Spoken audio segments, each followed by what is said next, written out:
reloj de pila para el control, reloj de radios.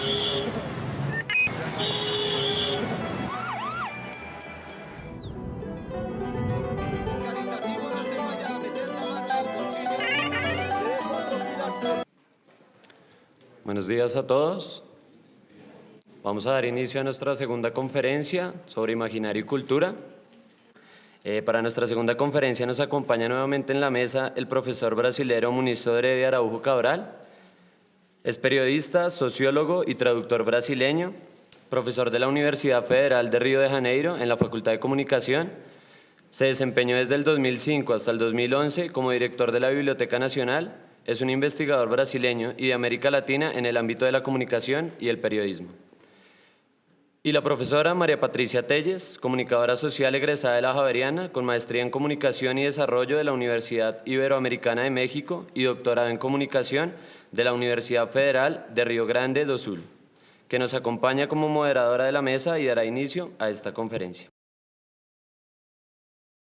Bueno, buenos días para todos y para todas. El profesor José Miguel me pidió que hiciera un pequeño resumen, una síntesis de lo que pasó ayer en la conferencia del profesor Sodré. Yo soy buenísima copiando todo, espero que sea tan buena como resumiendo todo. El tema de ayer, comunicación, la fábrica de lo común.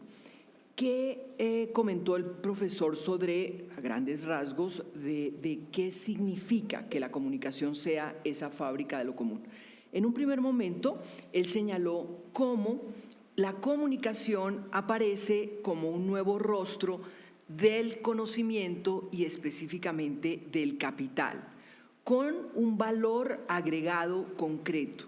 La comunicación, decía él ayer, es una fuerza mágica donde se van a activar la imaginación, el poder del Estado, las pasiones, entre ellas la violencia, la avaricia, una fuerza mágica caracterizada también por una transformación del espacio y el tiempo, por una velocidad concreta y por una presencia de las tecnologías de la información y de la comunicación.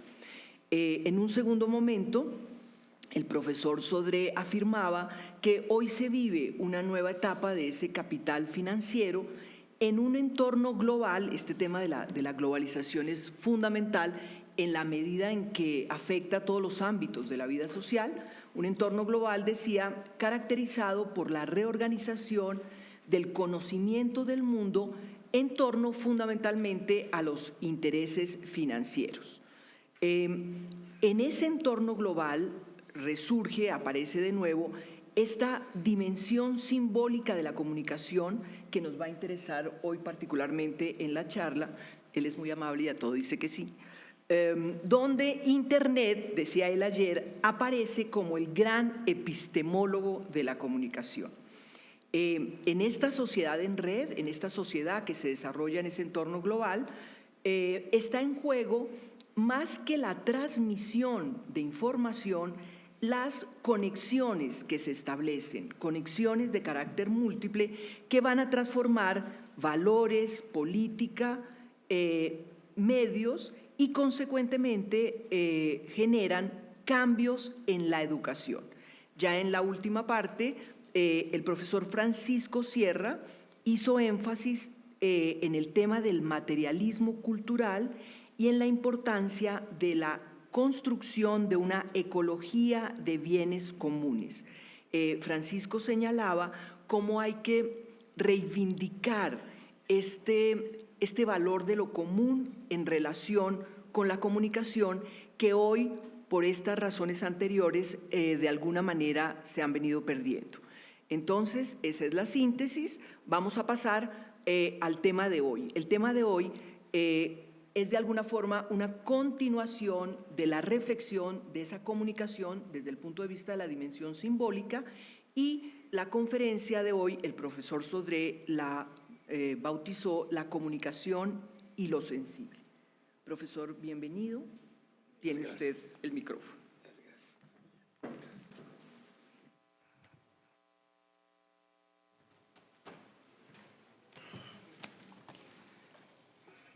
Buen días.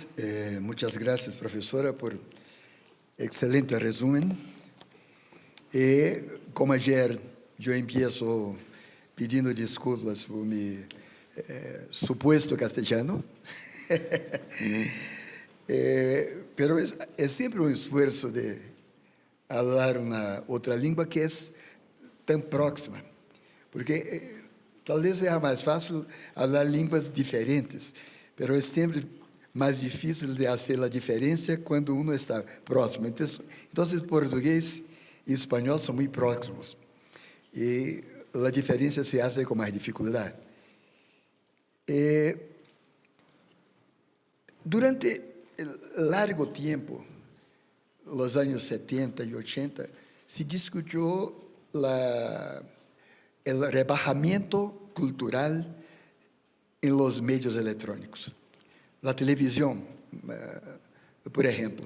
Yo personalmente creo que, bajo el punto de vista de la cultura tradicional, clásica, la televisión es una basura cultural reciclada. Esa es una opinión personal. Pero esta opinión no rinde cuenta de la complejidad ni de la importancia de la televisión. Es tal vez un punto de vista de élite.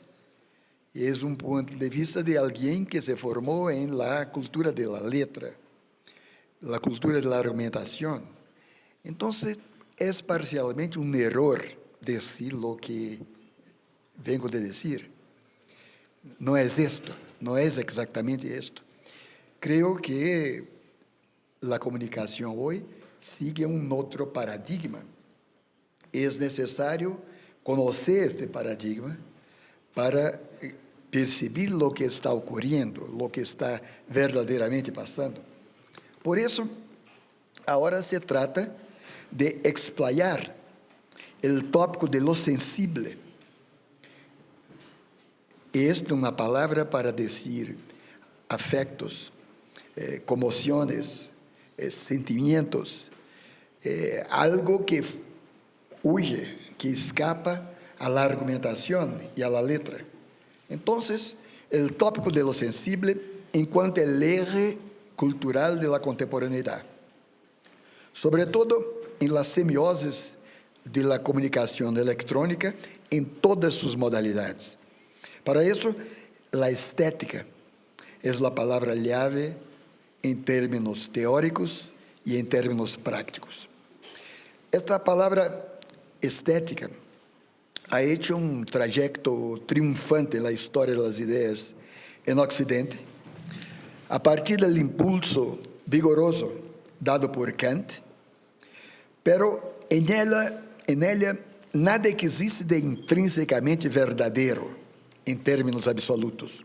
Es decir, assim, al margen de la estricta interpretação kantiana de estética, permanece igualmente uma tradição de entendimento em cujo interior a palavra estética é mais ampla que em la esfera de lo artístico.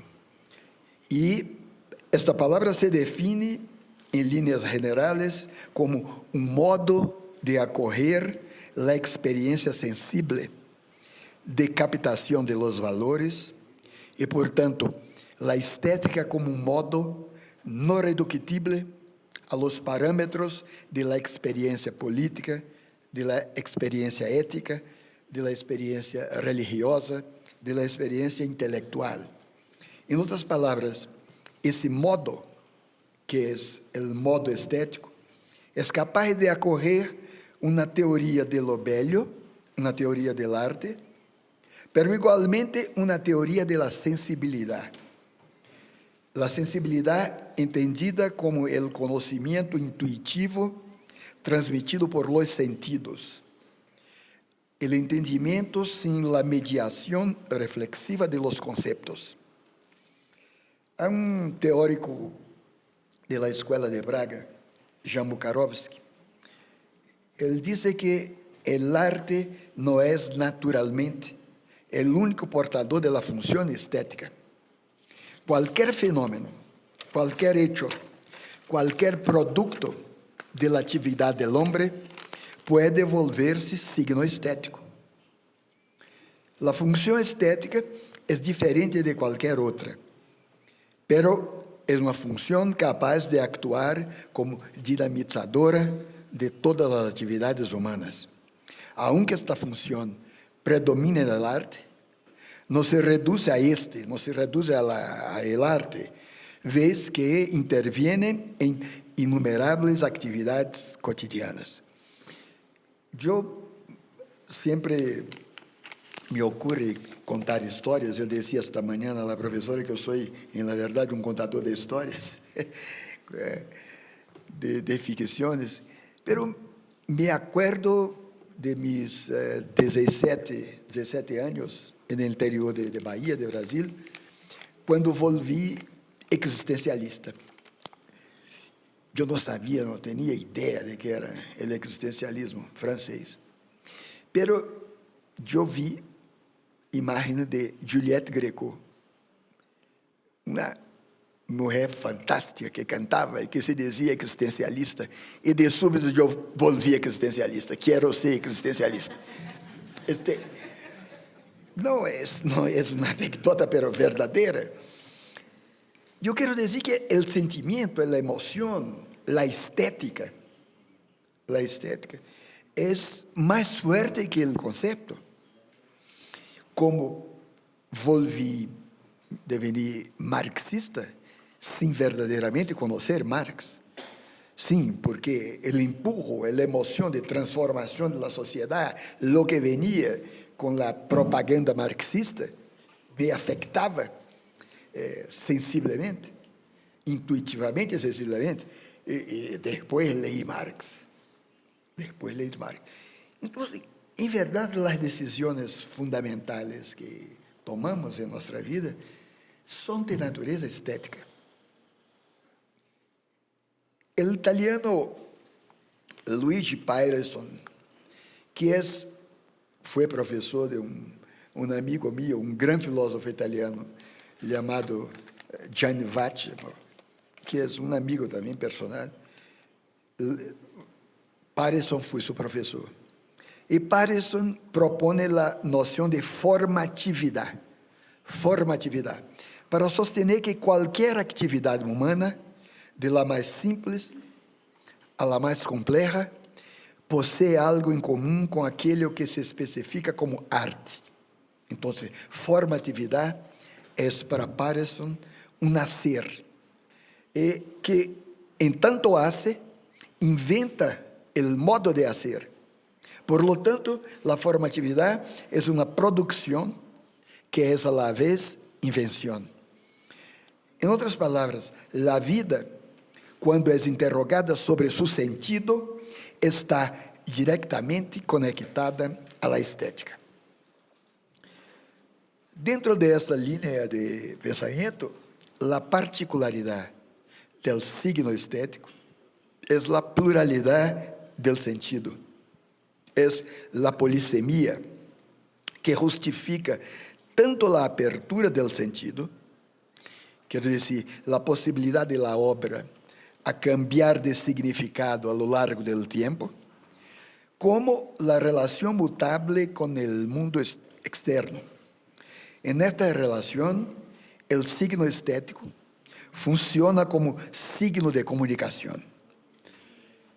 Que quer dizer? Um signo que se abre hacia uma semântica do imaginário coletivo, presente no ordem das aparências fuertes ou formas sensíveis que investem as relações intersubjetivas no espaço social. Llama a atenção para esta palavra aparência, porque uno diz que as aparências enganam. Esta é verdade. As aparências podem enganar, pero enganam porque têm força para enganar. Então, é necessário considerar esta força de engano de las aparências, porque nos incita, nos induzem a ações. Pero, que é exatamente um signo de comunicação? E a resposta passa por Peirce, o pragmatista americano, um sutilíssimo teórico da mediação e da representação, que o linguista Roman Jakobson justamente caracterizou como o mais criativo, o mais universal de los pensadores norte-americanos. Tão importante era Peirce, Jakobson diz, que nenhuma universidade encontrou um lugar para ele em los Estados Unidos.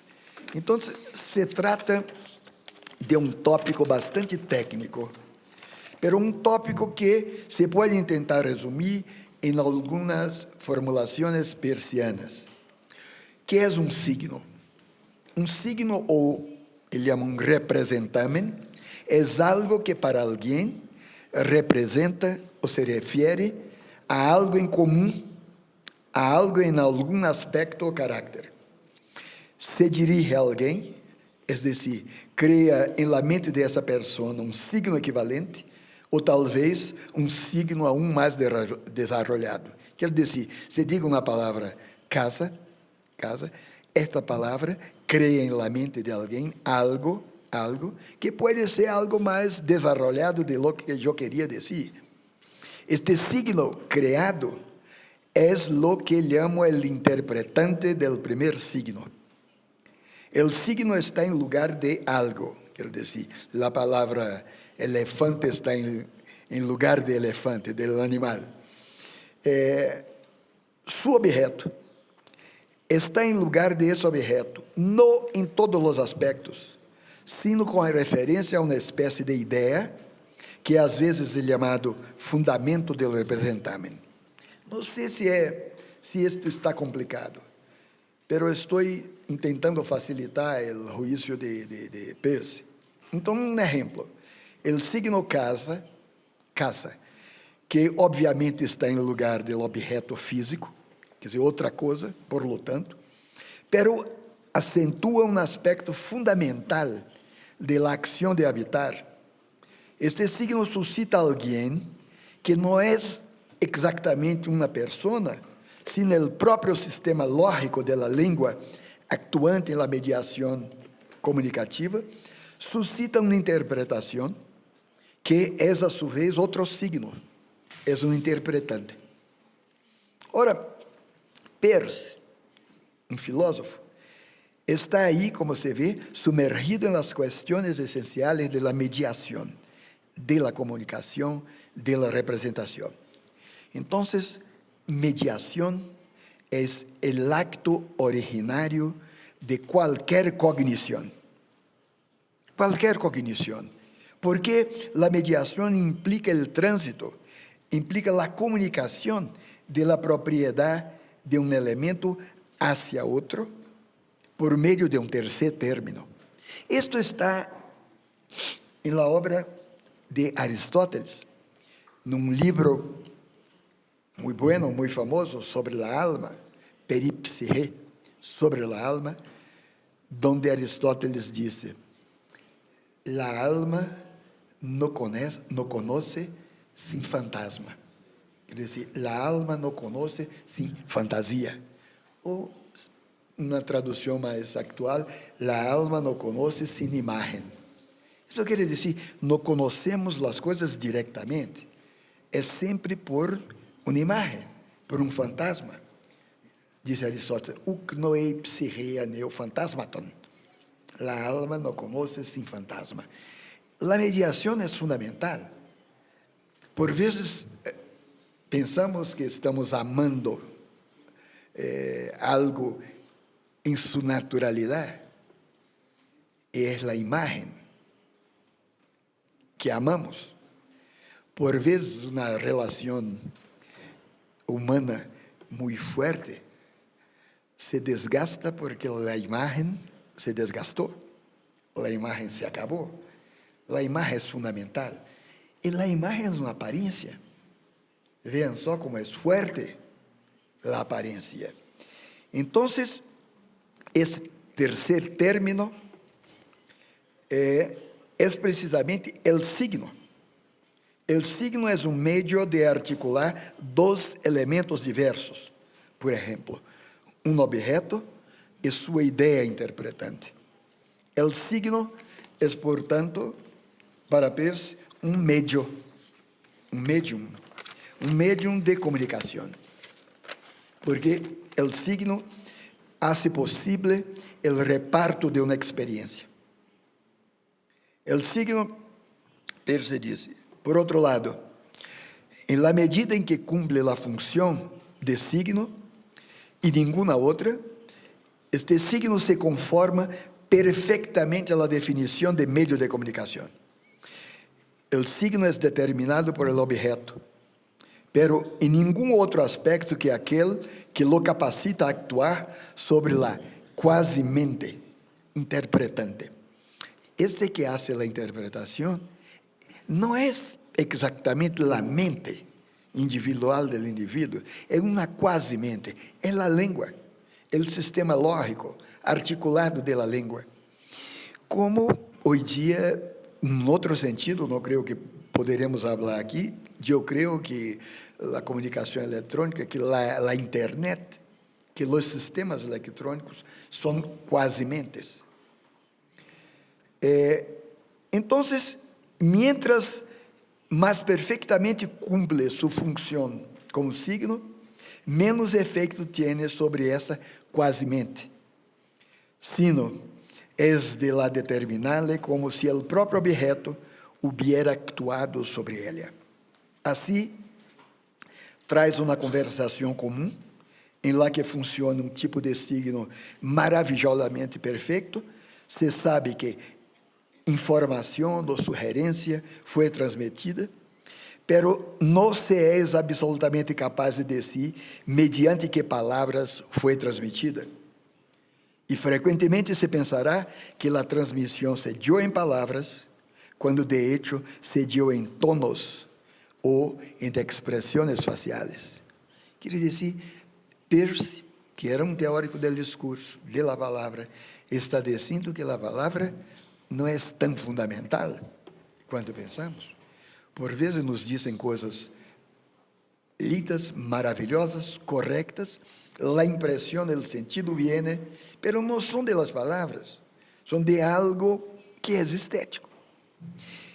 Eu me acuerdo, muitos anos atrás, dictava classes na Universidade de Peru, várias vezes fui a Lima, e era a campanha de Mário Vargas Llosa para a presidência, e o outro, como ouvi dele, que foi presidente do Peru, Fujimori, que era japonês, descendente de japonês, tinha os olhos cerrados, assim.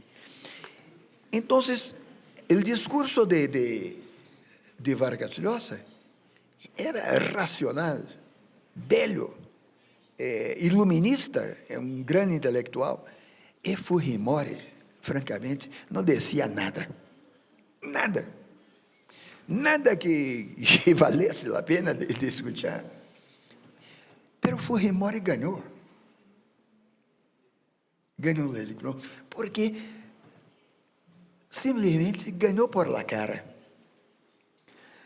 Su cara era identificatória com a gente pobre de los pueblos libres. Ele subia a uma colina, um pueblo livre, e escutava as viejas, as mulheres, as cholas, que se quejavam de seus maridos, que se queixavam de la falta de dinheiro. Não dizia nada, mas escutava. Então, eu escrevi uma vez um artigo sobre esta comunicação sem palavras, que por vezes é efetiva, quando uno mira na cara do outro e sabe que está mentindo, sabe que não disse a verdade, ou não le gusta, o outro não diz buenas coisas, pero o outro simplesmente não te gusta. Então, a transmissão, por vezes se pensa que a transmissão se dá em palavras, cuando son las expresiones faciales, entonces, la presencia, esta presencia estética del otro. Entonces, la mediación es de esta manera una compleja operación semiótica que Peirce designa también como semiosis. Entonces, la semiosis es posibilitada por el a priori de un común. Es necesario que haya un común. Por la presuposición de una dimensión comunitaria habitada por una quasi-mente. No una mente, una quasi-mente. Este término, quasi-mente, es un refinamiento teórico peirciano que tiende a describir no exactamente un hablante, al hablante de carne y hueso que participa en el acto comunicacional, sino la quasi-mente es el lugar, es la configuración topológica, no topográfica, topológica, esta trama lógica en la relación, una configuración topológica en la trama de las relaciones de sentido en que se da la interpretación. O sea, la quasi-mente es una especie de mente comunitaria, que es definida por Peirce como un interpretante comunicacional, o más apuradamente, él dice un comens. Es una abreviación latina de mente comunitaria, comens. Entonces, lo que Peirce está ahí describiendo es el proceso individualizado de la comunicación lingüística. Pero cuando invoca el concepto de comunidad como una acción recíproca entre agente y paciente, por lo tanto, comunicación en tanto ser en común, comunicación como una vinculación fusional entre yo y un otro, Peirce da margen a la expansión de su rango hacia la dimensión colectiva. Esta dimensión en la que la vinculación aparece como la radicalidad de la diferenciación y de la aproximación entre los seres humanos. Y de ahí la vinculación como la estrategia sensible que instituye la esencia del proceso comunicativo. Eso que intento explicar en uno de mis libros, que se llama Las Estrategias Sensibles. Es lo que el gran filósofo pragmatista y educador americano Johnny Dewey llamaba interacción comunal. Interacción comunal. Si reinterpretamos la argumentación peirciana dentro de una perspectiva genealógica de la constitución del grupo social organizado, podremos inferir que de la vinculación o del entrelazamiento económico, político, cultural y afectivo que constituye el ser social, el socios, en otras palabras, la condición de posibilidad del sujeto social, el socios, de ahí surgen las instituciones como la nación, la familia, las asociaciones diversas, etc. Las instituciones que son capaces de funcionar como paño de fondo y como operadores de la identidad humana. La identidad viene de allá, viene de ahí.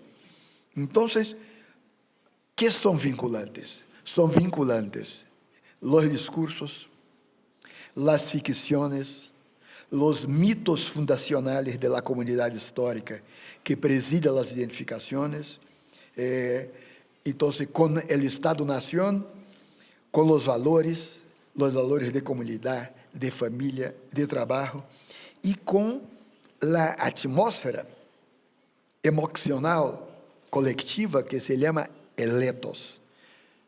Eletos, en griego, esta atmósfera en que nos bañamos, esta atmósfera en que vivimos. Entonces, vincularse, a diferencia de solo relacionarse, es mucho más que un mero proceso interactivo Porque quando nos vinculamos, estamos pressuponiendo a inserção social, a inserção existencial do indivíduo desde a dimensão imaginária, quer dizer, as imagens latentes e manifiestas, hasta as deliberações frente às orientações práticas de conduta, quer dizer, os valores. Então, a vinculação é fundamental para a constituição da consciência do sujeito. Então, a vinculação é propriamente simbólica, no sentido de uma exigência radical de compartir a existência com o outro. Por lo tanto, dentro de uma lógica profunda de deveres para com os sócios, mais allá de qualquer racionalismo instrumental ou de qualquer funcionalidade societária. Uma paternidade, né, pode ser considerada, desde o ponto de vista legal, o direito civil, a paternidade, a maternidade, pero o forte de uma paternidade é que ela é simbólica. Toda paternidade é simbólica. Quer dizer, é constitutiva da consciência do indivíduo, do hijo, do outro. Uma relação de matrimônio pode ter considerações sociais, legais, jurídicas, pero nada de isso é verdadeiramente fundamental desta relação, se não é simbólica, se não é vinculante. Então, a vinculação não é um hecho de cabeça, de argumento simplesmente lógico. Uma vinculação passa por los músculos do corpo, passa por el cuerpo, passa por la existência. Por de allá la fuerza de la vinculación, que é hecha, repito, também de aparências. As aparências são importantes. Então, sem términos puramente lógicos, a comunidade é, segundo Kant, a causalidade de uma substância em la determinação de las outras, em plena reciprocidade, em termos da habitação humana, em um território, a comunidade é uma noção aplicável à possibilidade que tem o indivíduo de poner-se à disposição para alguém comum. Concretamente, para o valor ou o intercâmbio em uma relação general de cada um com todos os demais.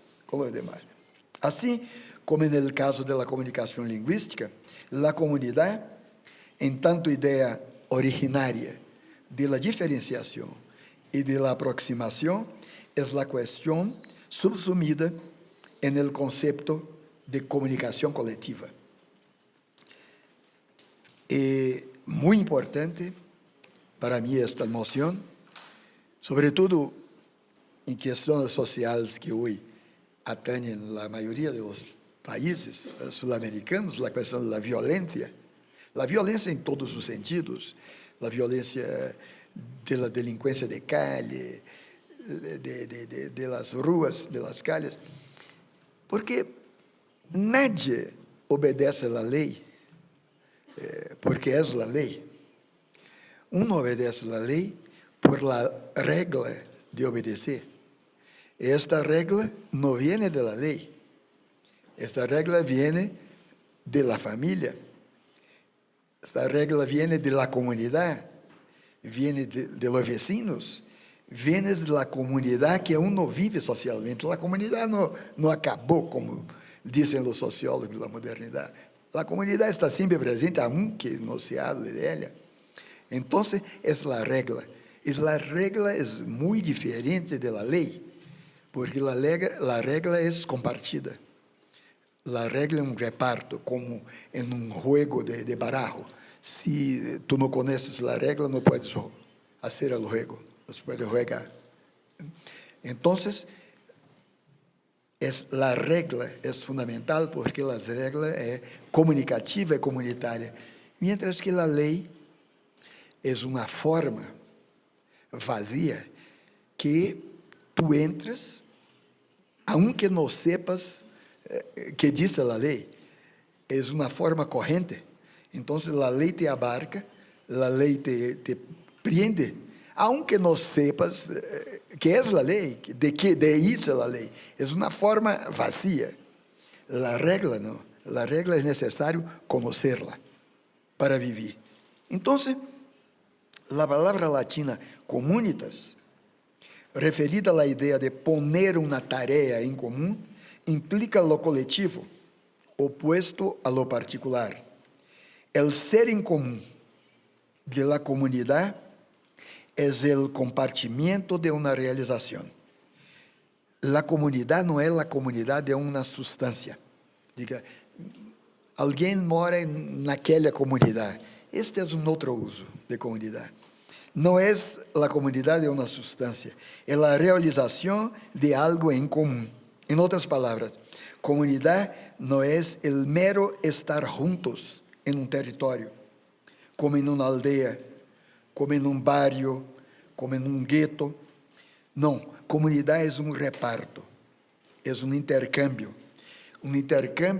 relativo a una tarea. Esto se dice en latín munus. Munus es una tarea, este munus, que está implícito en la obligación originaria, que es un onus, que se tiene hacia el otro.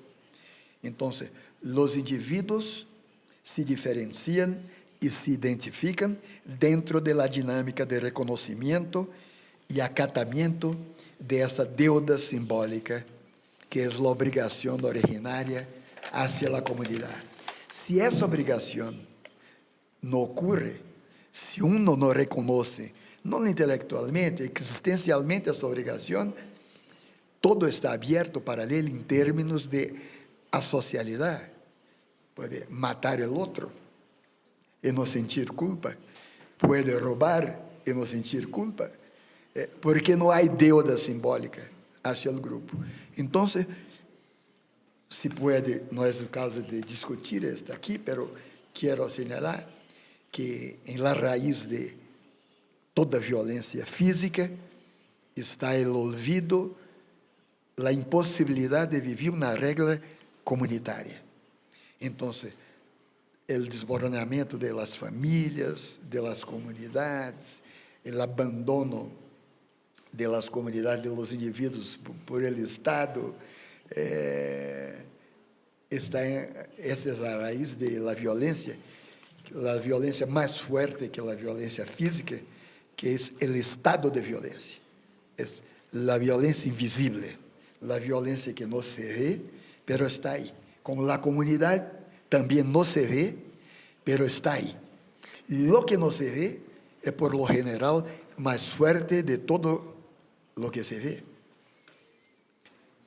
Esto está en Heráclito, en presocrático.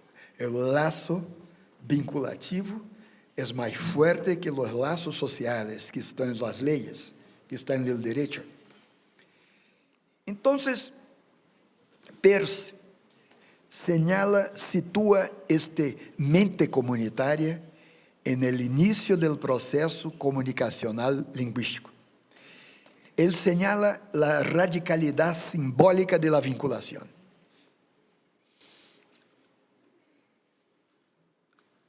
Solo se ama por vinculación, no se ama por relación. Entonces, revestido de la forma signo, que es la forma necesaria para los códigos de funcionamiento de la comunicación humana, el vínculo hace aparecer el sentido. El sentido es algo destacado del objeto, algo destacado de la configuración material, y se convierte en realidad intersubjetiva y social.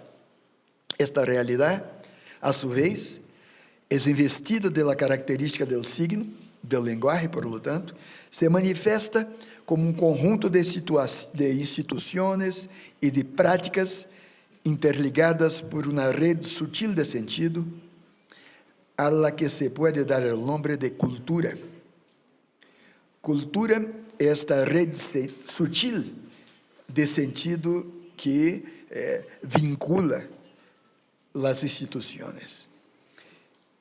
Subyace a la comunicação humana, por lo tanto, uma realidade muito mais complexa, muito mais radical que aquela que se apresenta em los dispositivos técnicos, conhecidos como meios de comunicação. Estes meios que são entendidos como os moderníssimos aparatos que associam tecnologia e mercado, estes meios agilizam o processo interativo de los discursos sociais, pero solamente no nível de las relações, não em la vinculação. Esta é minha perspectiva, não em la vinculação. Então, lo que Peirce tiene a la vista es el signo en la acepción que Kant entiende como facultad de designación, es decir, las formas lingüísticas que posibilitan la comprensión entre los que hablan y los que oyen. Así, el interpretante efectivo, o la quasi-mente, funciona para indicar la fusión entre hablante e intérprete, es función del vínculo. É a marca de uma estrutura originária de compreensão e não de uma interatividade instrumental. Quer dizer, o que se diz em uma rede social pode ser muito brilhante, pode ser muito instrutivo em termos de informação, mas não é vinculativo.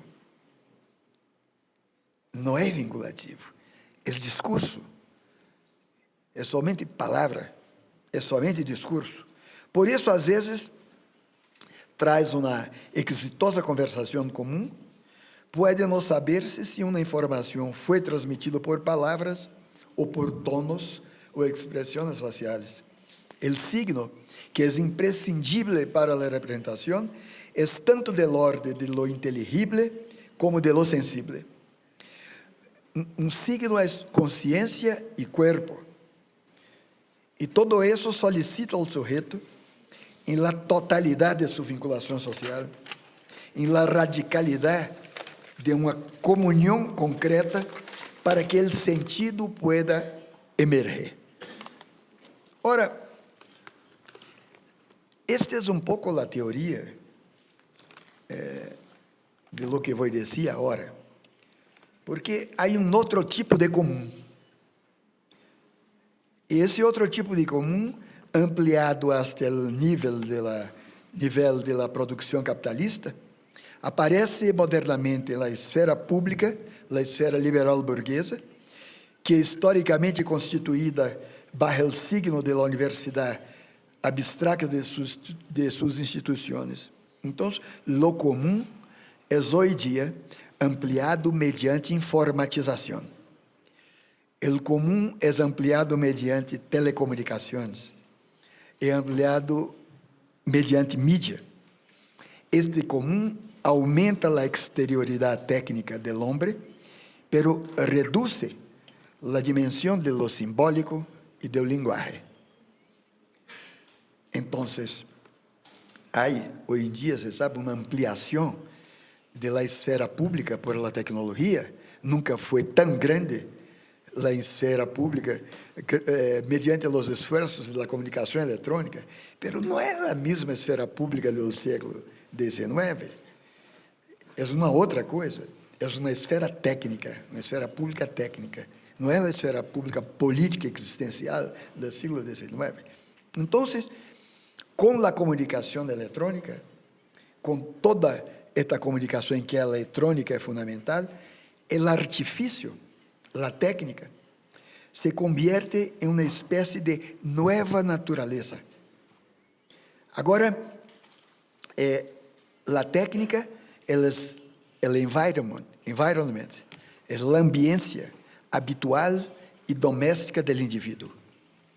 Cada nova técnica amplia por extensão, amplia por duplicação o espaço humano, e cada nova técnica aumenta o espessor do envoltório protector ao redor da corporeidade. Pero também contribui a ser eventualmente que as formas protectoras sean más importantes que lo protegido. Estamos viviendo esto, es necesario examinar con la internet, con los dispositivos telefónicos. Entonces, el medio de hoy no se define como un mero dispositivo técnico, aunque ese soporte técnico sea necesario. El medio de hoy no se define ni como una forma cerrada en torno a una gramática expresiva propia, la televisión, el cine, el periódico. El medio de hoy se define como un concepto. El medium es un concepto. ¿Un concepto de qué? Un concepto de desdoblamiento tecnológico de la ciudad humana. El medio quiere decir la internet, la televisión, la radio, lo que sea, es una especie de prótesis. Una prótesis ontológica para el control de las relaciones sociales, el control de las nuevas subjetividades por tecnologías informacionales. Entonces, el medium crea un espacio social. Y este espacio es, sin embargo, de otro orden que la simple mejoría de la vida familiar de la comunidad. Entonces, así no hay, antes que cualquier otra cosa, una influencia sobre la realidad de los medios. Esta es una visión americana de los años 40, 50, 60. El medio influye la realidad y determina la realidad. Esto es falso. No, no es una influencia sobre la realidad. Al contrario, es una constitución de una realidad. Los medios crean una realidad. Si antes habitábamos, primeramente el hombre habitó el campo, después habitó en la ciudad, ahora habita en la internet. La internet es un espacio de habitación, es un espacio de morada. Puede ser internet o otra cosa, otro nombre. Yo digo, una realidad virtual, donde habitamos y salimos. Habitamos porque tenemos que comer, tenemos que ter plata para comprar comida, para vivir. Esto no está en la internet. Entonces, en nuestro tiempo, está claro que ese espacio social, yo llamo mediático, es una verdadera forma de vida. No es un medio transmisor de información, es una forma de vida. Y es una forma de vida que no se limita a la esfera de los medios técnicos. En la objetualización de lo común, emerge hoy como un doble exteriorizado, un ecosistema tecnológico, una forma virtualizada de vida que hemos llamado bios virtual. Un bios, cuya manifestação mais evidente é a dimensão mediática. Eu quero aqui dizer que eu retomei um conceito aristotélico, está em La Ética a Nicômaco, de Aristóteles, um conceito de bios como uma esfera existencial, como uma vida ético-social organizada en el interior de la polis, de la ciudad, distinta de la vida natural, que en griego es zoe, como en zoológico. Esta es la vida natural, es zoe, pero la vida cultural en griego es bios, no es como lo biológico, que es otra cosa.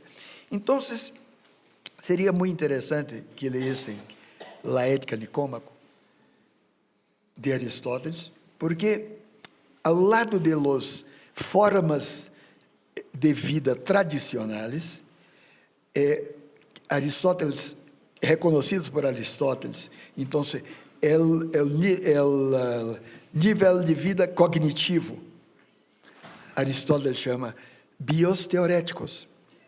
El nível de vida sociopolítico, Aristóteles llama bios politikon. Un nível de vida de lo sensible, de los placeres, chama bios apoláusticos. São três modos de conhecimento da realidade, la teoría, la praxis y la poiesis. Pero emerge hoy día un nuevo bios. Este bios que llamo bios virtual, el bios mediático é uma espécie desse bios, é hecho de quê? É hecho de flujos. Hecho de flujos. Letras, sonidos, imágenes, bits ou bytes. Estes flujos são digitalizados.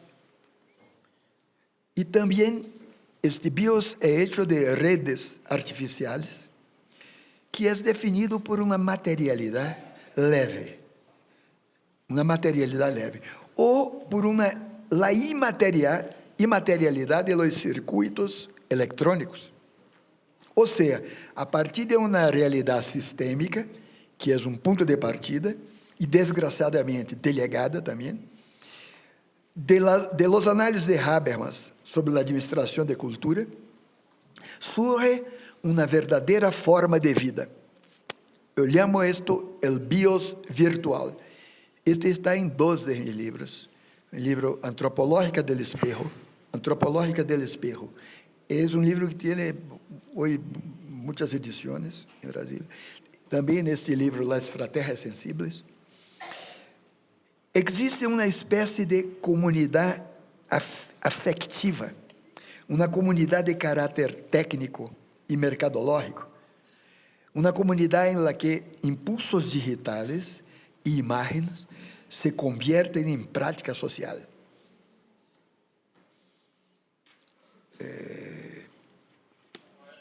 Me acuerdo de um importante artista e cantor brasileiro, muito conhecido, e que conosco, não vou dizer o nome, mas me disse uma vez, a ele não lhe gostava a televisão, os meios, não lhe gusta.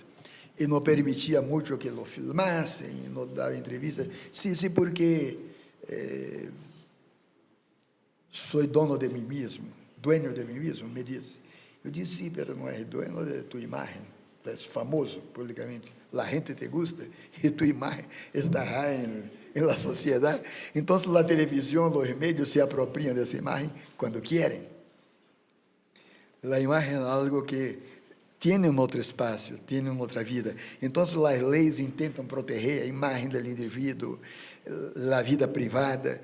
E Brasil é lleno dessas histórias, de actriz, agora mesmo, uma que também conosco, que não sabe como, uma imagem privada dela com seu marido apareceu na internet. Não é tão misterioso.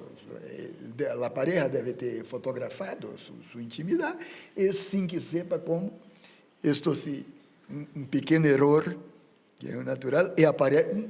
Nadie é muito mais dueño de sua própria imagem. É uma outra realidade. Então, há uma prática social hecha de imágenes. Então, não há em ele nada intrigante em termos civilizatórios.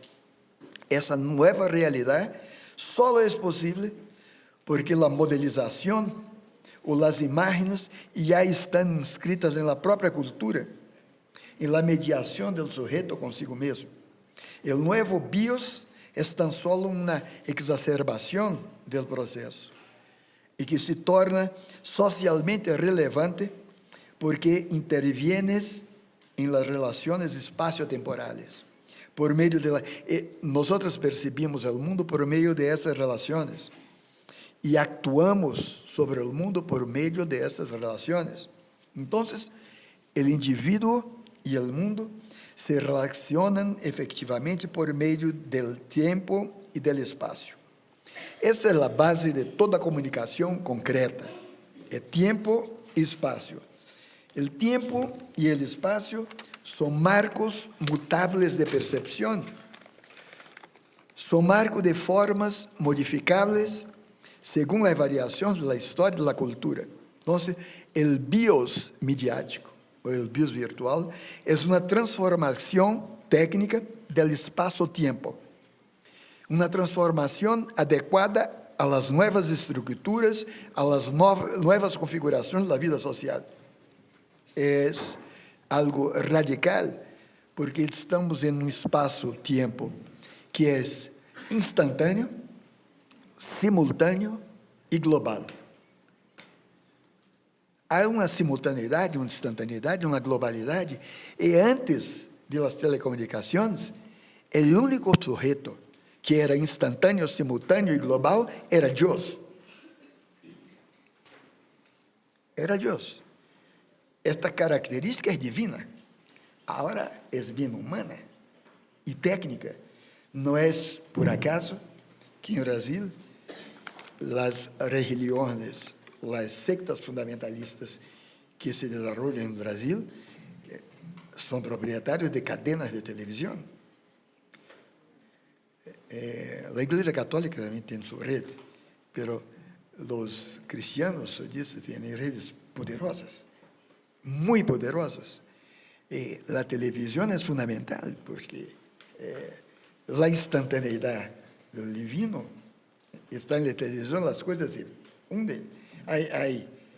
Bom, não falar disso, só para dar uma dimensão, porque estou em outro país. Há em São Paulo um templo de uma dessas sectas, que é incrível, o tamanho, a riqueza, ¿sí?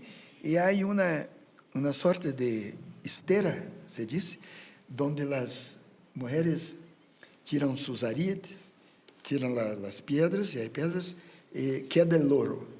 Este ouro é colocado nessa esteira, esta é a hora em São Paulo, não em Rio, em São Paulo.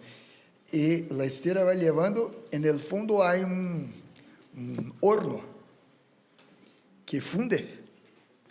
Este é instantâneo também, e pequenas barritas de ouro se constituem. E no templo. É incrível. É incrível. Esse é um novo fenômeno que merece ser estudado. Então, o bios mediático, o bios virtual de que hablo, é uma transformação técnica do espaço-tempo. Este é o bio. Então, estamos aqui mais allá do panóptico, descrito por Bentham e descrito por Foucault. Foucault descreve esse sistema panóptico como um sistema de vigilância, mas não se trata mais aqui, agora, é Baudrillard quem lo diz, de fazer as coisas visíveis a um nojo exterior, alguém que vigila. Embora, aunque as cidades hoje são controladas por câmeras, mas isso é uma outra coisa, senão de fazer as coisas transparentes a si mesmas. Então, a potência de controle está como internalizada. E os homens não são já vítimas das imagens. Eles mesmos se transformam em imagens. A própria pessoa se transforma em imagem. De hecho, os teóricos da semiótica sempre chamaram a atenção hacia uma das características básicas da imagem, que é a de ser, ao mesmo tempo, um signo e uma ação. Ou seja, a imagem tem um valor ilocutório. Que é um valor ilocutório? É um valor que se entende no sendero da filosofia analítica da Escola de Oxford como o valor de um enunciado que acarrea o cumprimento de um acto bem definido. Quer dizer, dizer era ser, é ser. Como quando uno diz, presta-me um dinheiro que prometo te devolver esse dinheiro.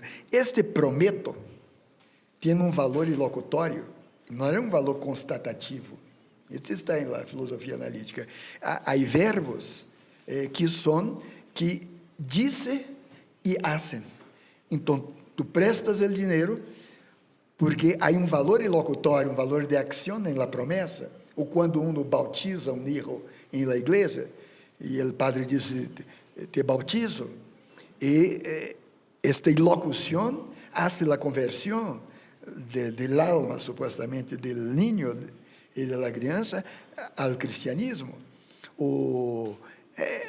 Os exemplos são muitos, mas há uma literatura abundante na filosofia analítica sobre as hipóteses de Austin, que são os verbos ilocutórios. Mas a imagem é ilocutória.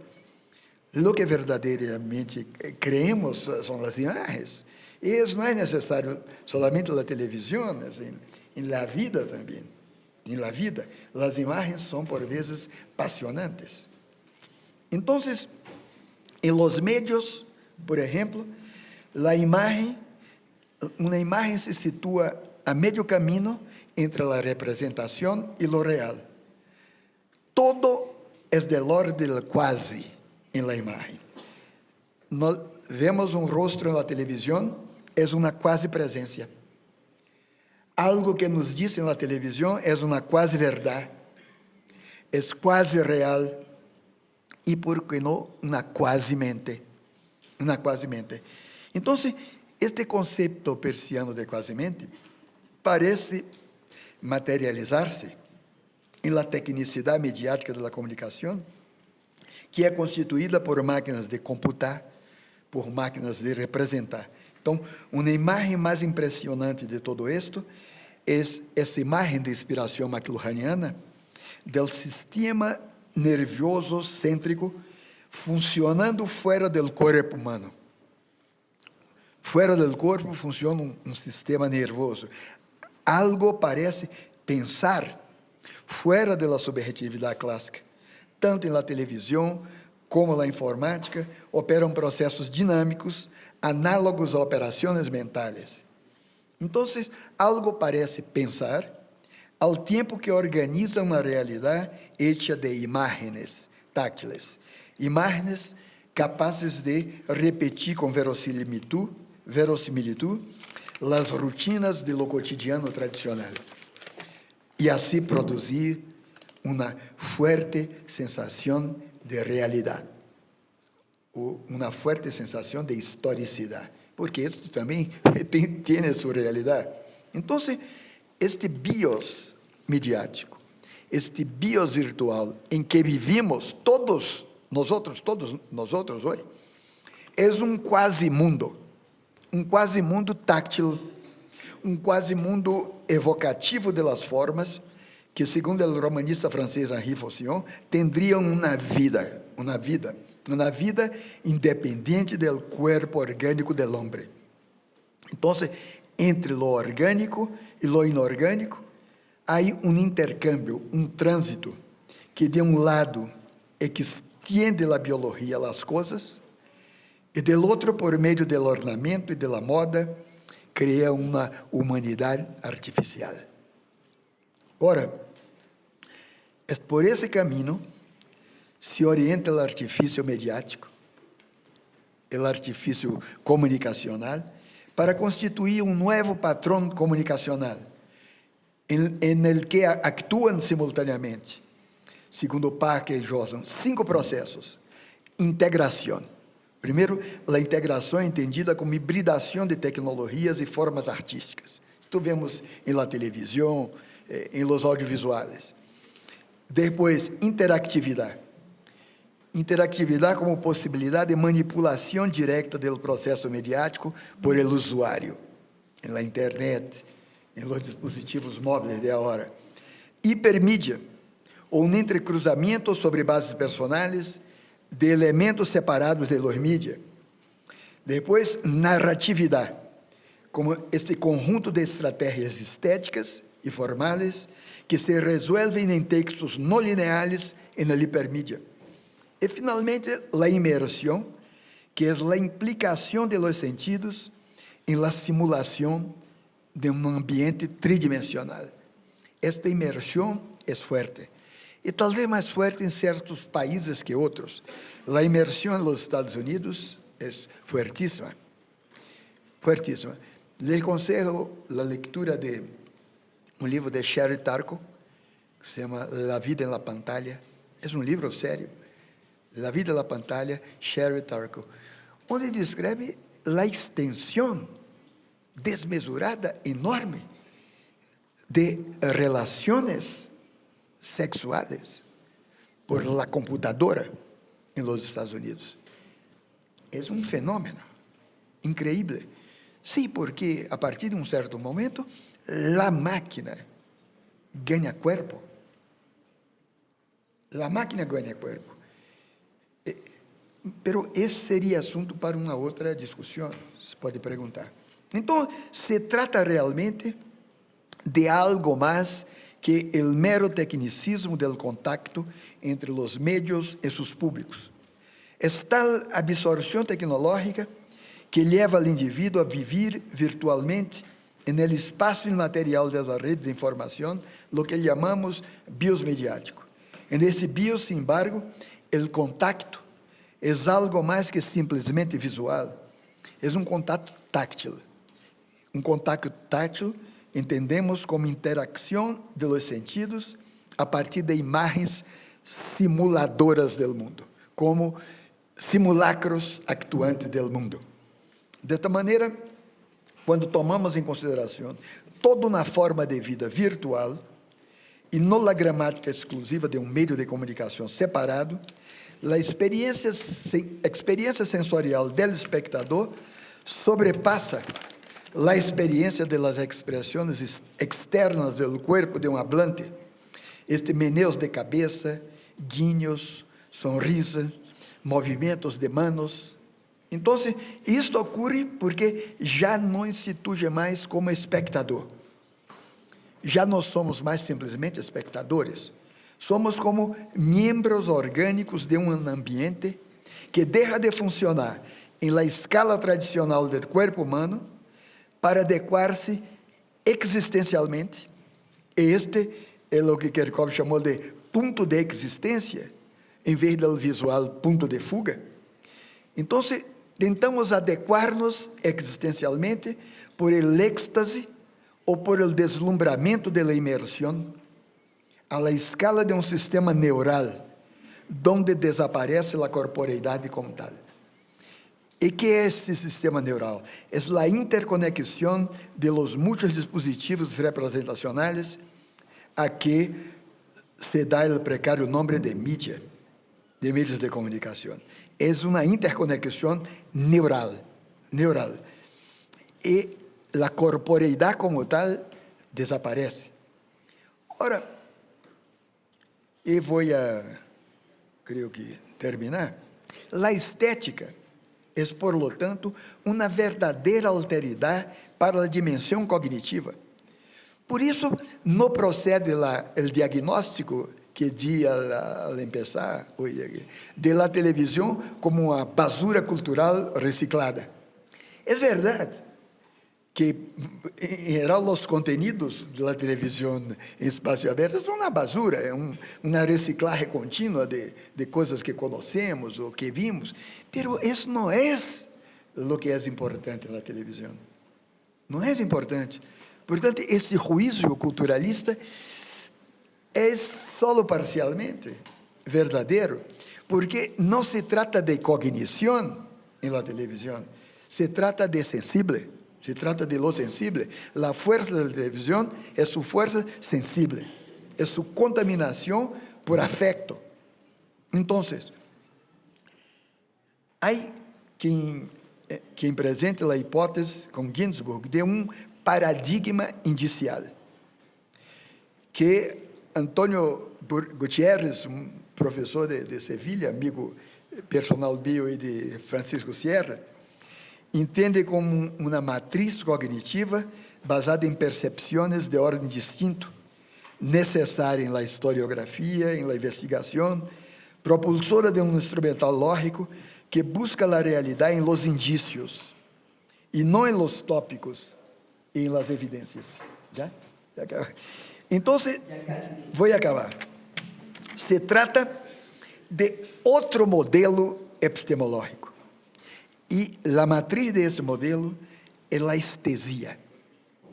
A estesia que prioriza outros sensores paralógicos, outros sensores alógicos, tais como o olfato, o golpe de vista, a intuição, os índices, os signos miméticos que são responsáveis pelos componentes intuitivos da cognição. Então, o signo linguístico, quero dizer, a palavra, em toda sua plenitude semântica, não mais domina o processo interacional. Quero dizer, isso que dizia aí, não são tão importantes como havíamos pensado as palavras. O livro, eu fui presidente da Biblioteca Nacional por 5 anos, Lamento decir esto, la Biblioteca Nacional del Brasil es la octava del mundo en tamaño, pero el libro perdió su centralidad simbólica. Continúa a ser tan importante, la lectura es fundamental, pero ya no tiene más centralidad simbólica para las lecturas. Los jóvenes leen de otra manera. Entonces, se anda atentos, y voy a terminar, en los itinerarios sonoros, visuales y textuales, en busca de los índices de conexión o lazos. Por eso McLuhan tenía toda la razón, y no hizo un mero juego de palabras cuando se refirió a masaje, y no al mensaje, como un efecto característico de los medios electrónicos. Nós somos masajeados y no hay mensajes. Entonces, en la radio, en la televisión tradicional, en los espectáculos de la canción, predominan, no es la razón cognitiva, predominan las emociones fuertes. Hay un compositor brasileño, Djavan, fantástico, maravilloso. Yo no sé jamás de qué él está hablando. No hace ningún sentido lo que dice en sus canciones, pero es maravilloso. Djavan, ¿de qué está hablando ese chico? No sé. Nadie lo sabe, creo. Tal vez él mismo lo sabe, no sepa, pero es muy bueno, es muy bueno. Entonces, predomina que las emociones fuertes. En el hipertexto o hipermídia, el usuario transita en complejos ambientes dinámicos, acechado por la posibilidad estética y manifestamente narcísica del vértigo. El navegante en la internet está siempre a un paso del vértigo. Está permanentemente arriesgándose a perderse en el mar de textos. Entonces, es el vértigo, el éxtasis, la dimensión de lo sensible que agora se produce como dominante en el bios virtual, en el bios midiático. Evidentemente, tudo isso é um pouco complexo, seria um pouco mais longo, pero este é minha mensagem. Não quer dizer simplesmente minha massagem. Essa foi minha mensagem de hoje. Graças.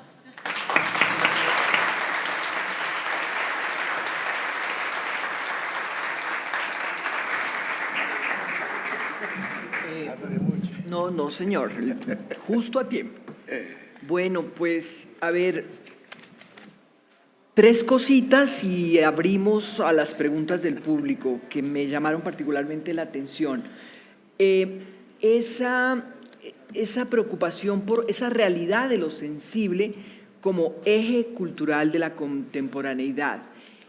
El hecho de que, usted lo mencionaba, las decisiones de nuestra vida son de carácter estético, la presencia de esa estética en los medios de comunicación, en unos medios que hay que leer desde orillas distintas, no necesariamente para cuestionar la calidad,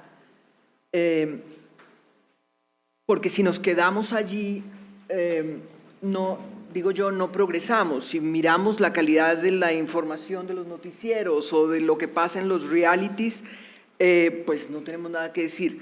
Pensaba yo mientras lo escuchaba, ¿cómo es posible que ustedes que le dieron vida a Clarice Lispector, a Fernando Pessoa y a Chico Buarque se atrevan a hacer Big Brother 47? Eso es como para, no sé si alegrarse o preocuparse particularmente. Otro elemento interesante, los medios y ese bios virtual que producen y que generan y que suponen unas formas de conexión distintas, más de carácter táctil, ¿sí? Y por supuesto relacionadas con el tema sensible. Y el último comentario, el tema del vértigo, del éxtasis de la dimensión de lo sensible. Vamos a abrir el debate. No sé si hay preguntas escritas o los interesados van levantando la mano y les vamos pasando el micrófono.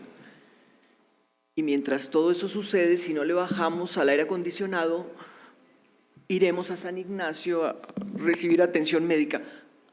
¿Alguien puede bajarle el aire aquí a esta partecita que está helada? Digo, a propósito de lo sensible. ¿Preguntas en el auditorio? Allá al fondo hay una.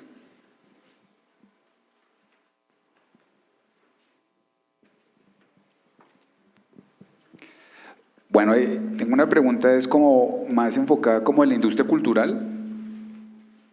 Pues a la industria cultural se le hace una crítica en cuanto a lo sensible, ¿no? O sea, es como más enfocada al entretenimiento y a lo sensible. Entonces, pues ahí hay como hay que mirar como los lineamientos entre lo que es entretenimiento, lo que planteas como es sensible y el arte, ¿no? Porque eso hay como tres campos de conocimiento ahí que no necesariamente como que concuerdan en esas definiciones, ¿sí? Entonces no sé cómo entiendes tú esa industria cultural y cuál es la definición que tienes de sensible, porque va como muy enfocada como al entretenimiento, porque lo sensible del arte es otra cosa completamente distinta, se generan otros códigos, otras formas de pensamiento que no necesariamente tienen que ir de acuerdo con la industria cultural.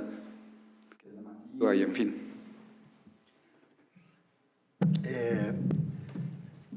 Sí, essa é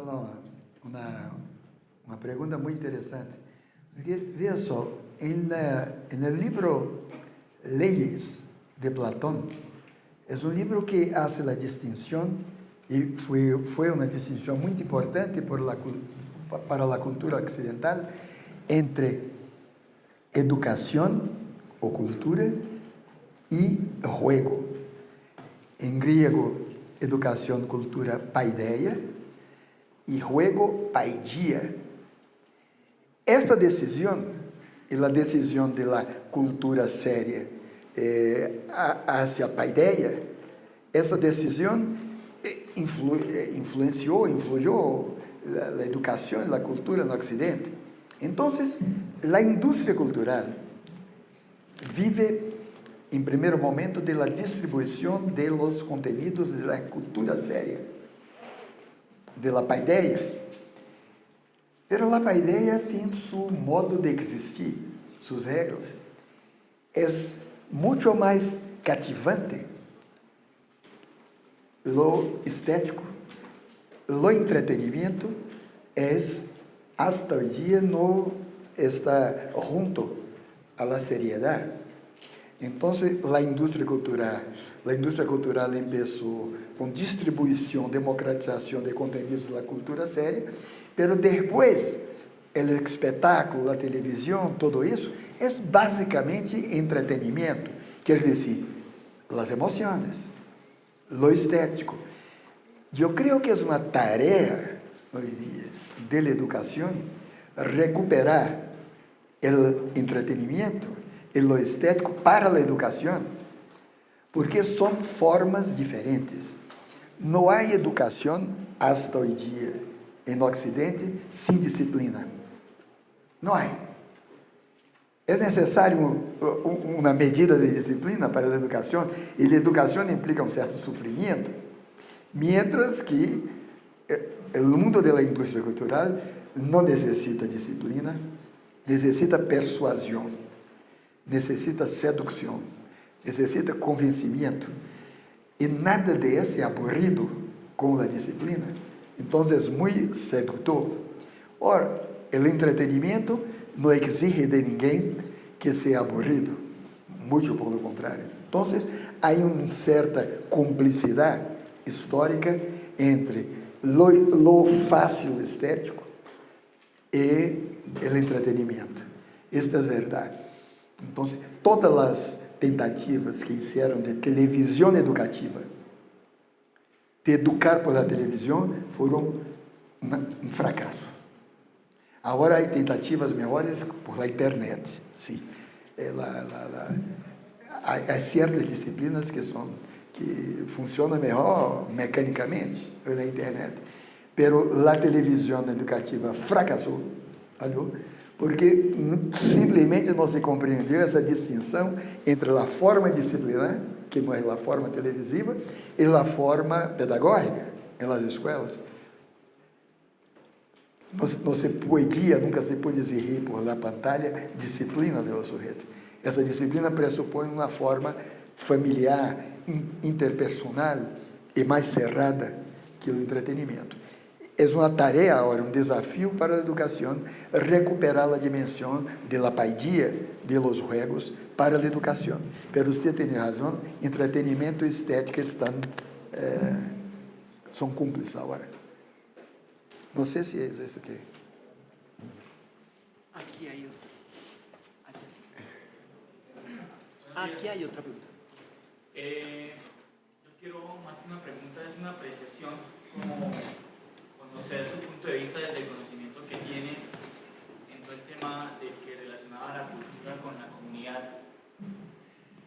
Y era, por ejemplo, ahorita que estamos viviendo todo el tema de la reparación de víctimas, todo el tema de conflicto armado, es cómo poder trabajar, o primero cómo poder entender a esa comunidad, a esa población, y cómo poder trabajarla partiendo desde el pensamiento de ellos que el Estado es el responsable de retribuirles todos sus derechos por haber sido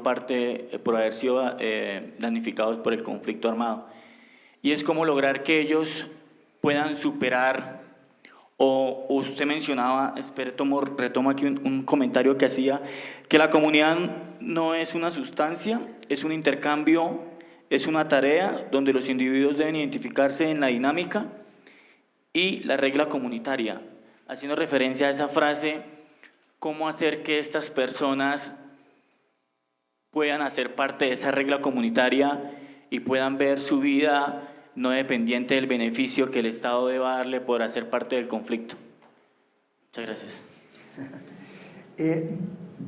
Si yo pudiera responder totalmente a su cuestión, yo francamente me candidataría a ministro de Educación de Colombia. Yo pediría que es una pregunta muy difícil porque todo eso implica un planeamiento. Pero le digo que actualmente, por toda parte, surge en el ámbito de la comunicación grupos de trabajo, de comunidad, de civismo, comunidad alternativa. Yo creo mesmo que la profesora Paola de México trabaja en ese sentido. Mi esposa, que es de la Universidad Federal de Río de Janeiro, hace trabajo en favelas. Yo creo que el punto de partida tal vez sea la educación. La educación es central. Cuando uno repiensa la educación, o como digo en mi libro, reinventa la educación, uno percebe que la educación centralizada en los modelos europeos puede llevar a la construcción de aviones, a entender la economía, y muchas cosas es muy útil, pero es una educación monocentrada, unidireccional, y que la verdadera revolución de educación, yo voy a hablar de esto mañana, empieza por la diversidad. Y la diversidad significa darse las manos a las diferencias en un territorio. Ese darse las manos a las diferencias es comunitario. Es comunitario. Todos tienen algo, todo mundo tiene algo a ensinar al otro. Mismo el analfabeto, el letrado puede ensinar al letrado. Entonces, darse las manos fuera de los sistemas jurídicos, económicos, es reconocer un lazo que es invisible, luego fuerte. Este reconocimiento empieza por la inmersión en la educación, en los problemas educacionales, en la restauración de la educación en las zonas empobrecidas. Entonces, ese es un segundo criterio. Territorialmente, los problemas de comunidad aparecen en las zonas más pobres, en los niveles de renta más bajos. Por eso es que la palabra comunidad, el pueblo tiene su sabiduría, por eso no se sabe que es tan sabio, que aparece justamente en estas regiones, en el barrio, en el interior, o sea, nuestra comunidad. Esto es muy difícil de decir de los ricos, la gente rica. Nadie habla así, mi comunidad, no sé, yo vivo en un edificio caro, rico, no digo mi comunidad, mi edificio, pero los pobres, sobre todo en Brasil, pero por doquier, hablan de nuestra comunidad, nuestro grupo, nuestra grupalidad. Hay un colectivo, quella mente comum, quella mente comunitária, este commons terciano, que aparece. Pero eu creio que o ponto de partida é a educação. Gracias, buenos días. Acá. Me llama mucho la atención y yo sigo con la línea del entretenimiento y específicamente con la música. Me llama la atención que a pesar de todos los desarrollos que hoy encontramos para difusión musical, para difusión de grupos, de acceso a la música, todas estas cosas, de todas maneras la medida de éxito y la medida de experiencia placentera para muchas personas sigue siendo poder estar en un concierto con muchas otras personas, es decir, experimentando la cercanía física. Estaba viendo y hace 30 minutos anunciaron los Rolling Stones, confirmaron que hay concierto en marzo aquí en Bogotá. Incluso pensaría que si el Ministerio de Cultura dijera que lo iba a pasar por internet, de todas maneras no dudo que el Campín se llene, porque ante la posibilidad de estar allí o de verlo por internet, creería yo que sigue pesando la primera. ¿Cómo desde su punto de vista explicar eso? Explicar que incluso en tiempos de enorme conectividad siga habiendo espacios en los cuales se privilegia la comunidad física, es decir, la comunidad cercana. Quisiera conocer su opinión sobre eso. Bueno, yo creo que la música, hay dos dimensiones en la recepción. Hay la simple escucha, isso pode se dar por internet, por meio. E aí, escuta e comunhão, e participação, que perface, que completa o circuito da escuta musical. E a música é, para mim, uma tecnologia de agregação social. Isto se vuelve mais claro em las Américas para os descendentes de escravos. Todos os movimentos de reorganização de los esclavos depois da abolição foram movimentos musicales, que tinha a música no centro. Aún mesmo os movimentos mítico-religiosos são movimentos que partem de um centro musical. Os deuses de África são deuses que dançam. Por isso Nietzsche dizia, não creio em um Deus que não dance. Né? Eu digo, sim, eu também não creio em um fiel que não saiba bailar. Então, a música é criadora de real, porque a música não representa nada. A música não é representativa. A música é um real em estado próprio. Por quê? Porque a música não é semântica. A música é simplesmente conectiva. Ela é simplesmente conectiva. Então, ela produz seu próprio real. A música cria realidades. Mas a música é também virtual, no bom sentido, porque desce ao longo do corpo, é táctil por inteiro. Então, eu creio que a música é como uma espécie de criação do mundo cotidiano. É isso. Graças.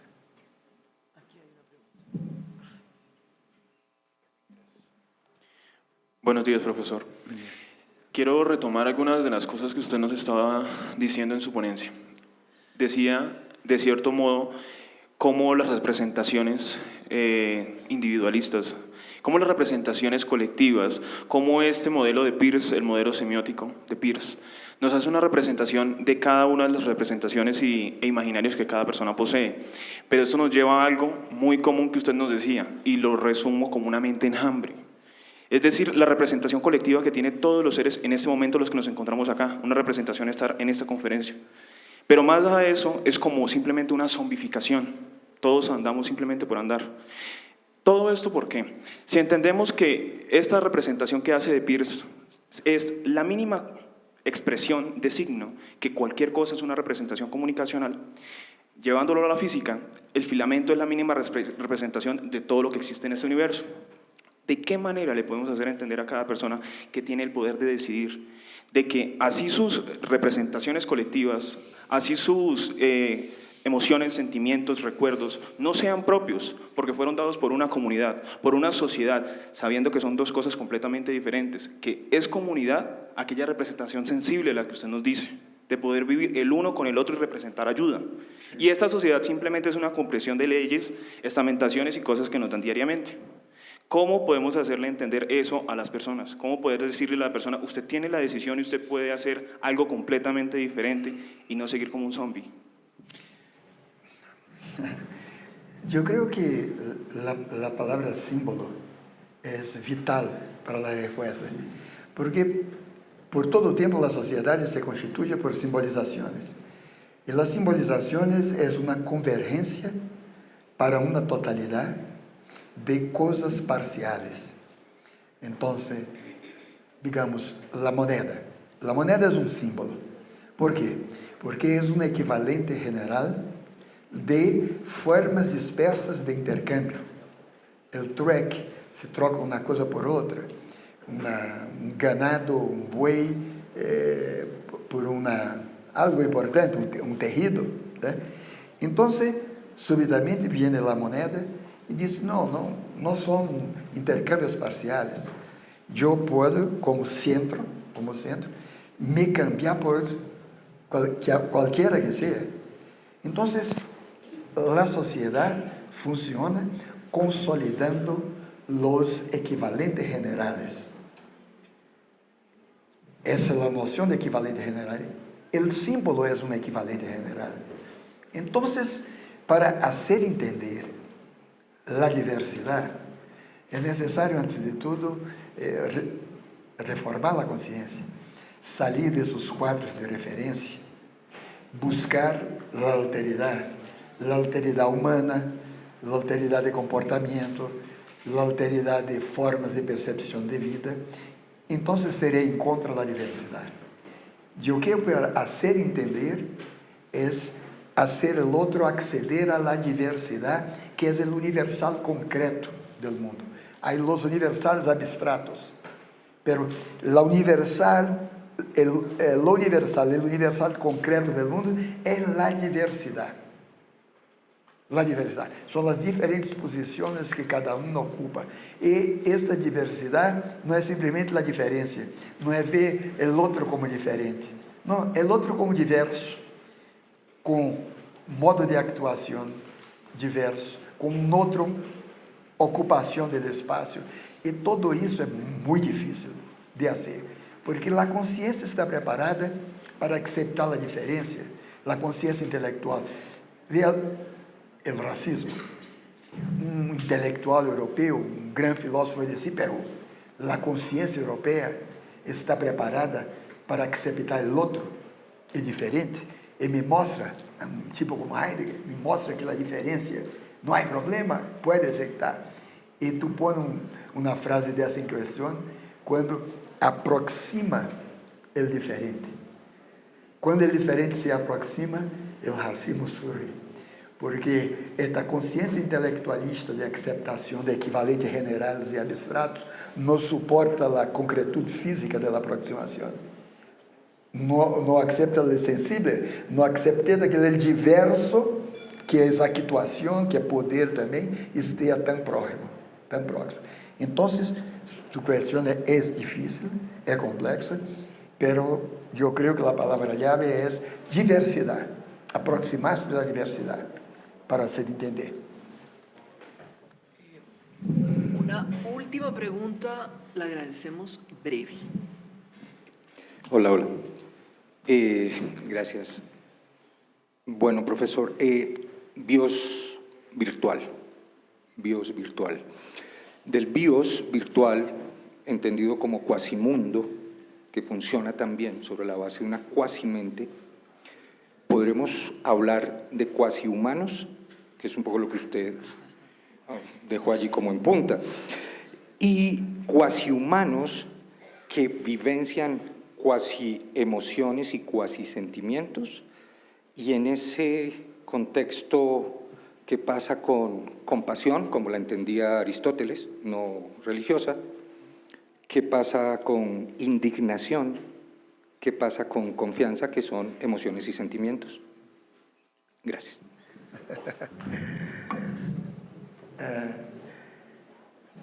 Yo, para mi respuesta, yo apuntaría lo que pasa actualmente en las redes sociales, no sé en Colombia, pero en Brasil, tenemos quase humanos, quase verdad, quase sentimientos, porque esto es empírico. En Brasil, en ese momento, después de la elección, de la reelección de la presidenta Dilma, hubo por las redes sociales uma manifestación de odio anónimo, que es inédito en la historia del país. Nunca se asistió a tanto racismo, a tanto odio, a tanta agresión escudado por la internet. Porque una cosa es producir un juicio negativo frente al otro, otra cosa es por la internet. En la internet, en la red social, tú tienes una máscara, la protección del anonimato de una marca, como en la sociedad veneciana del siglo XVI, XVII, que la gente salía a las calles para sus encuentros con máscaras. Era la burguesía veneciana, usaba máscaras, los hombres, las mujeres, los encuentros galantes, las reuniones secretas. La internet concretizó todo eso. Tú hablas por medio de máscaras. Entonces no es plenamente humano. En la internet, uno quiere o no, es un quasi humano, es un robot. Y las emociones que salen, uno no sabe si son verdaderas o si son adecuadas a la red.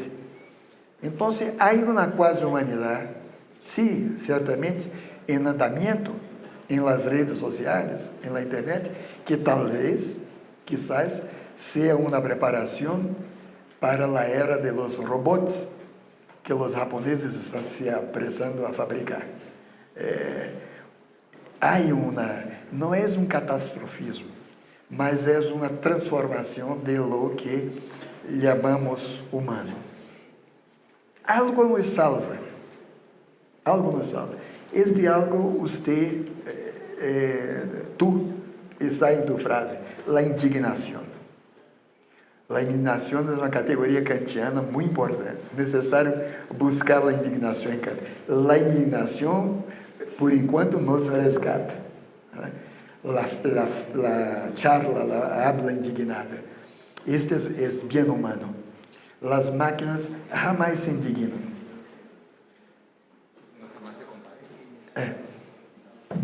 Eso. Gracias. Bueno, pues un aplauso para...